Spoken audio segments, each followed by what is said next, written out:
کہ تھوڑا سا آپ کی لائف کے بارے میں بات کریں تو ماشاءاللہ آپ مردان سے ہیں اور کتنے بہن بھائی ہیں ماشاءاللہ، تھوڑا سا فیملی کے بارے میں اگر آپ کمفرٹیبل ہیں بتانا چاہیں؟ جی بالکل، ہم 5 بھائی ہیں اور 2 بہنیں اور میں سب سے چھوٹا ہوں. اچھا، یہ میرا آخری نمبر ہے. اللہ اکبر اللہ اکبر. تو یہاں کیسے آئے کرکٹ کی طرف؟ نیوی بھی میرے خیال آپ نیوی میں بھی رہے ہیں. میں 2006 میں نے میٹرک کیا. ٹھیک ہے. اور ابھی رزلٹ آئے بھی نہیں تھے تو میں ٹیسٹ کے لیے چلا گیا تو وہاں پہ ٹیسٹ دیا. پھر 2007 میں جنوری کی بات ہے یہ کہ نیوی میں چلے گئے. پھر وہاں پہ میری عمر تقریباً 16 سال تھی. اچھا اچھا اچھا، بہت چھوٹا تھا. ابھی جب میں 16 سال کے بچوں کو دیکھتا ہوں میں کہتا ہوں یار میں کس طریقے سے چلا گیا تھا نیوی میں. اور پھر وہاں پہ پھر انٹر یونٹ میچز تھے میری، اس میں سلیکشن ہو گئی. اور وہاں ایک میچ کھیل رہے تھے تو وہاں کے جو ہیڈ کوچ تھے انہوں نے مجھے دیکھا اور انہوں نے مجھے بولا کہ آپ کل سے آ کے ہمارے ساتھ آپ ٹریننگ کیا کرو. اور اس طریقے سے تو اس طرح اسٹیپ بائی اسٹیپ پھر انہوں نے مجھے کراچی میں زون 6 میں بھیجا. وہاں پہ انڈر 19 میں ٹرائلز دیے، اس میں سلیکشن ہو گیا. وہ اسٹیپ بائی اسٹیپ جو ہے نا، لیکن مینلی تو نیوی ہی ذریعہ بنی. تو شروع سے اگریسو سٹائل تھا آپ کا، اور کس کو آپ ایمولیٹ کرتے تھے؟ یعنی بیٹسمین میں کس کو پسند؟ ایڈم گلکرسٹ کو 100%. کیونکہ دیکھیں میں نے اندازہ لگایا آپ تھوڑا نا شارٹس میں وہ چیز وہ جھلک نظر آتی ہے. مجھے بچپن سے ایڈم گلکرسٹ بہت زیادہ پسند تھے.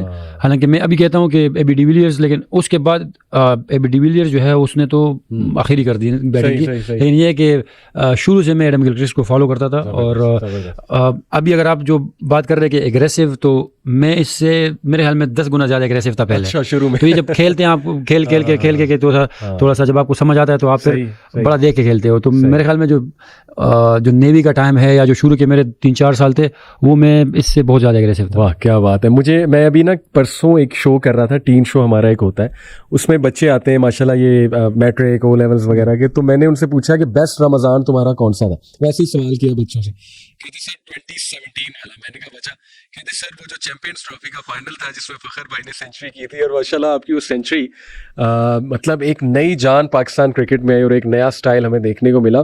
تو تب فخر مطلب میں نے دیکھا ہے کہ ہمارے پلیئرز تھوڑا انٹرنیشنل کرکٹ سے ڈرتے بھی ہیں. جیسے ابھی ہم پوڈ کاسٹ سے پہلے ہی بات کر رہے تھے، پلیئرز کی نہیں کہوں گا، مطلب ہمارے ویسے ہی اگر ینگسٹرز کی بات کریں تو ایک بڑا وہ سمجھتے ہیں ایک بہت بڑا ہوا ہے.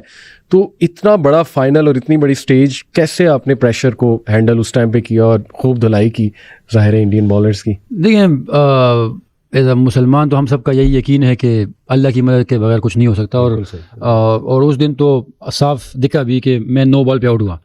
تو وہ تو ایک تو میں لکی بھی تھا کہ میں آؤٹ ہو کے بھی 9 بال ہو گیا. اور وہ تو لیکن وہی والی بات ہے کہ جب آپ کا دن ہو اور اللہ کا ساتھ ہو تو اس دن میں نے جو بھی شاٹ مارا تو حالانکہ اس سے ایک رات پہلے میں بہت زیادہ بیمار تھا. مطلب اچھا، میں نے مغارتر کو بولا بھی کہ مجھ سے کھیلا نہیں جائے گا کل. اور 3 بجے تک تقریباً میں فزیو کے ساتھ تھا. لیکن مغارتر نے مجھے یہ بول کے کھلایا تھا کہ آپ بے شک پہلی بال پہ آؤٹ ہو جاؤ لیکن کھیلنا تو آپ نے. اچھا، تو کافی ساری چیزیں ہوتی ہیں. ہاں جی، بیسیکلی بیہائنڈ دا سینس جو لوگ ہوتے ہیں ان کا بھی آپ کی لائف میں بہت زیادہ کردار ہوتا ہے. صحیح. ہم لوگ تو خود کچھ کر کے بولتے ہیں کہ بھائی میں نے بہت بڑا تیر مار دیا.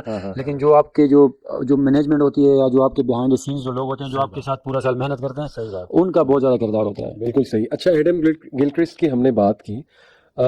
میں چونکہ خود بھی فخر فالو کرتا ہوں کرکٹ کو اور خود کھیلی بھی بڑی ہے. تو آسٹریلین ٹیم میں ایک اسپیشل چیز جو میں تھرو آؤٹ دا ایئرز دیکھا ہے کہ اتنا مینٹلی اسٹرانگ ہے کہ ایک تو ہارا ہوا میچ جیت جاتے ہیں، اور دوسرا یہ کہ مطلب تھرو آؤٹ دا ایئرز اتنا کنسسٹنٹلی پرفارم کرتے ہیں. اور پریشر میچز کو کیسے وہ لیتے ہیں، جیسے یہ ورلڈ کپ کا فائنل تھا انڈیا میں 120,000 کے قریب تماشائی، سارے انڈین، بلو سی اسے کہا کمنٹیٹرز نے. وہاں پہ ورلڈ کپ فائنل جیتنا، اتنا پریشر میچ، پھر ٹریوس ہیڈ نے سینچری مار دی، کھل کے شاٹ کھیل رہا تھا. تو آپ نے کیا دیکھا ہے کلوزلی اگر دیکھا ہے آسٹریلینس کو؟ دیکھیں آپ کی بات بالکل صحیح ہے. اور میں کافی دفعہ آسٹریلیا گیا ہوں. تو میرا جو ایکسپیرینس ہوا ہے، میں کچھ عرصہ پہلے کسی سے بات بھی کر رہا تھا تو میں ان کو کہہ رہا تھا کہ یار مجھے اتنا ایکسپوجر ملا ہے، میں دنیا کے ہر ایک کم سے کم کرکٹنگ نیشن میں تو میں گیا ہوں.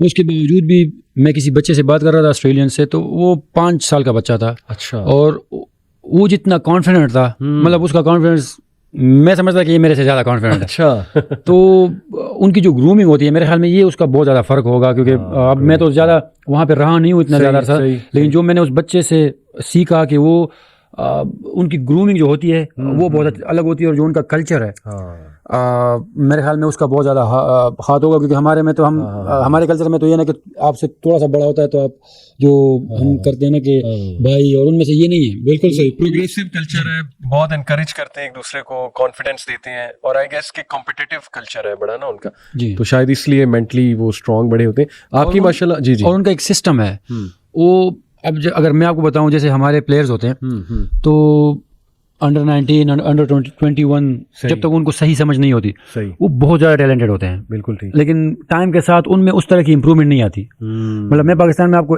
1 یا 2 بالرز کی مثال دے سکتا ہوں, جو کہ جیسے شاہین شاہ اور نسیم شاہ, انہوں نے امپرومنٹ کی ہے, ورنہ باقی کافی سارے ہمارے پلیئرز ہوتے ہیں جو کہ امپرومنٹ کی بجائے ان کا تھوڑا سا گیم خراب ہوتی ہے, اور کیونکہ سسٹم ہمارا اس طرح نہیں ہے, کیونکہ دیکھیں سسٹم سپورٹ کرتا ہے. بالکل ٹھیک. آسٹریلیا میں جو ہے وہ, جو میں نے تھوڑا بہت اسٹڈی کیا ہے, ان کا سسٹم ایسا ہے کہ وہ ایک میڈیوکر پلیئر کو ورلڈ کلاس پلیئر بناتا ہے. صحیح بات, صحیح بات ہے, بالکل آپ نے صحیح کہا. آپ کی ماشاءاللہ مردان میں ایک اکیڈمی بھی آپ بتا رہے تھے, تو ماشاءاللہ کتنے وہاں پہ بچے ایڈمٹ ہیں, اسکالرشپ کا بھی آپ ذکر کر رہے تھے ماشاءاللہ. اکیڈمی کو تقریباً 2 سال ہو گئے مردان میں, اور ابھی تک تقریباً 1400-1500 بچوں نے تو اس میں ایڈمیشن لیا, لیکن آپ کو پتا ہے کہ پھر ایڈمیشن لے کے کچھ آتے ہیں کچھ نہیں آتے, تو میرے خیال میں ابھی کچھ 600-700 بچے جو ہے وہ ایکٹیو ہے وہاں پہ, اور ڈیلی بیسس پہ تقریباً 300 سے 400 بچے تو پریکٹس کرتے ہیں. اور یہ ہے کہ یہ اچھی بات ہے کہ میں نے اپنی لائف میں جو اس ایج میں نہیں کیا تھا تو ابھی وہ بچے کر رہے ہیں. کہ جیسے میں جب پاکستان ٹیم میں آیا تو تب میں نے جم ٹریننگ اسٹارٹ کی تھی. ان میں بھی مطلب جیسے ہی بچے انرول ہوتے ہیں اکیڈمی میں, تو میں آپ کو یہ بتاؤں گا کہ 9-10 سال کے بچے بھی وہاں پہ جم کرتے ہیں. تو یہ ہے کہ ان کی جو ان کا بیس ہے وہ بہت اسٹرانگ بنتا ہے. تو مجھے امید ہے کہ فیوچر میں یہ اچھا کریں گے. الحمدللہ.